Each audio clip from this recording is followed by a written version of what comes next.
tutorial. So guys, in this video I'm going to show you how to download anyone's WhatsApp status for free without using any applications in your phone. So guys, first open your WhatsApp, view anyone's status.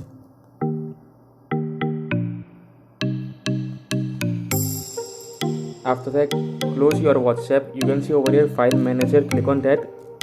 You can see over here three dots, click on that, go to settings, turn on this option, go back, go to your phone storage, and after that you have to go to your Android WhatsApp, or you can directly also search from here status. You can see the status over here.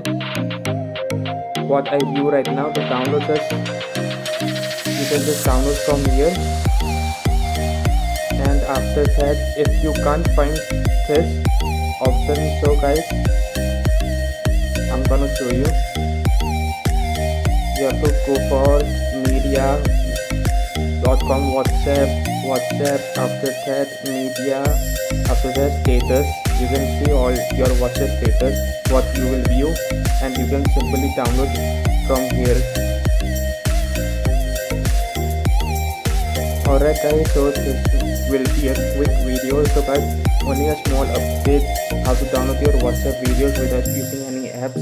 So guys, till then, don't forget to comment, like, share with your family and friends, and don't forget to subscribe. Until then, I will see you in the next video. Peace out. Bye friends. Thanks for watching.